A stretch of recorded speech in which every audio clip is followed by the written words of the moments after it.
ఈ రోజు కథ నా నువ్వు నేను రచించిన వారు వనజ గారు. క్యాప్షన్ రారండోయ్ వంటలు చేద్దాం.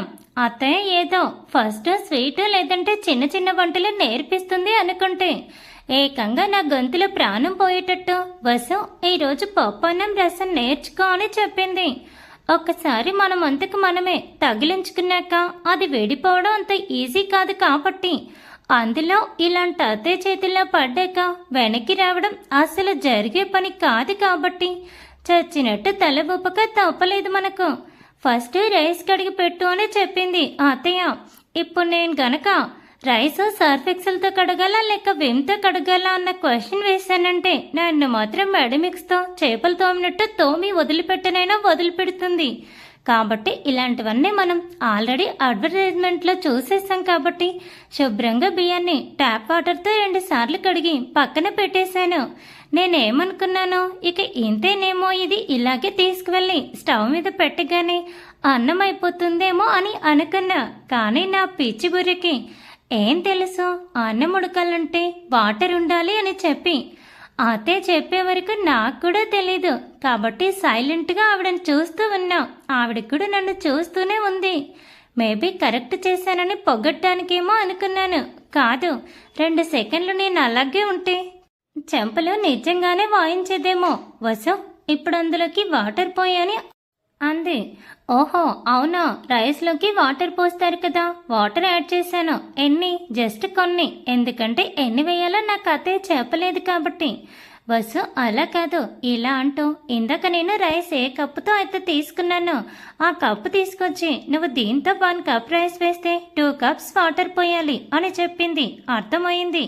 1 కప్ రైస్కి 2 కప్స్ వాటర్, అంతే కదా. సరే పోస్తానని చెప్పి నేను టోటల్ 2 కప్స్ రైస్ తీసుకున్నా.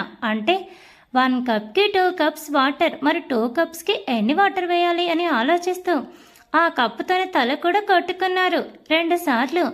అప్పుడు నాకు గుర్తొచ్చింది. కాదు, నా మైండ్ నాకు చెప్పింది, ఓసే తిక్కదానా, 1 కప్పుకు 2 కప్పులు నీళ్ళు పోస్తాం అంటే 1 కప్పు రైస్, 1 కప్పు వాటర్, ఇంకో కప్పు రైస్, ఇంకో కప్పు వాటర్, సో ఈక్వల్ అయిపోయిందన్నమాట. ఇప్పుడు నువ్వు ఇందులోకి ఆల్రెడీ 1 కప్పు వాటర్ పోసావు కాబట్టి ఇంకొక కప్పు మాత్రమే వాటర్ వేయి అని చెప్పింది. సో నేను బొద్దుగా అలాగే చేశాను. చూద్దాం నేను చేసిన అన్నం ఎలా వస్తుందో. వసు బియ్యం నానబెట్టడం అయిపోయింది కదా, ఇప్పుడు నీకు ఫస్ట్ పప్పు నేర్పిస్తాను చూడు అంటూ వాటర్ తాగుతూ ఉన్న అత్తయ్య ఇటువైపు తిరిగేసరికి ఆ వేసేసాను అత్తయ్య అని చెప్పాను. సాల్ట్ వేసావా వసు అని అత్తయ్య అడిగితే అన్నంలో సాల్ట్ వేసుకుంటారా ఏమో నేను ఎప్పుడూ చూడలేదు అనుకుంటూ 1 కప్పుతో సాల్ట్ని తీసుకున్నాను నేను. అత్తయ్య ఇంతేనా అని నేను అడుగుతూ ఉంటే మా అమ్మాయి ఉంటే కన్ఫామ్ నన్ను కొట్టేది. కానీ అక్కడ ఉన్నది వసు అత్తయ్య కాబట్టి నన్ను కొట్టలేక నా వంక 1 సీరియస్ లుక్ ఇచ్చి వసు అంత సాల్ట్ ఎందులోకి వేయరు అని చెప్పి ఆ కప్పు పక్కన పెట్టించి సాల్ట్లో ఉన్న 1 స్పూన్ తీసి అందాగా 2 స్పూన్ సాల్ట్ వేయించింది ఆ అత్తయ్య. నాతో మరి ఇంత ఎక్కువ రైస్కి ఇంత సాల్ట్ సరిపోతుందా అత్తయ్య అని నేను అడుగుతూ ఉంటే సరిపోతుంది అని చెప్పి దాని పక్కన పెట్టి దాని మీద లీడ్ క్లోజ్ చేయమనింది ఆ అత్తయ్య. నేను కూడా బొద్దిగా అంతే చేశాను. ఫస్ట్ నాకు బేసిక్ ఆఫ్ కుకింగ్ రైస్ చేయడం వచ్చేసింది. యాహూ! ఇప్పుడు దీన్ని ఎలా చేయాలి అనేది అత్తయ్య నాకు నేర్పిస్తుంది కాబట్టి నేను లైట్ తీసుకున్నాను. నెక్స్ట్ ఏంటి అన్నట్టు అత్తయ్య వంక నేను చూస్తూ పప్పు అని చెప్పింది. మన తెలుగువారి వంట ప్రకారం ఏ పండుగ జరిగినా శుభకార్యం జరిగినా పప్పు అనేది మస్ట్ అండ్ షుడ్ కాబట్టి నేర్చుకోవడానికి ఎక్సైట్ అయ్యాను నేను. పప్పు తీసుకుని అది కూడా వాష్ చేయని చెప్పింది అత్తయ్య. ఓహో ఇంత సింపుల్నా అనుకుంటూ సరే అత్తయ్య అని చెప్పి పప్పు డబ్బా నేను తీసుకోబోతుంటే ఆపేసింది. ఏమంది అత్తయ్య, పప్పు కడగమన్నారు కదా అని నేను అడుగుతూ ఉంటే మళ్ళీ అదే సీరియస్ లుక్ ఇస్తూ ఇది పొట్నాల పప్పు అంటే చట్నీలోకి యూజ్ చేస్తారు, పప్పు దీనితో చెయ్యరు అని చెప్పింది ఆ అత్తయ్య.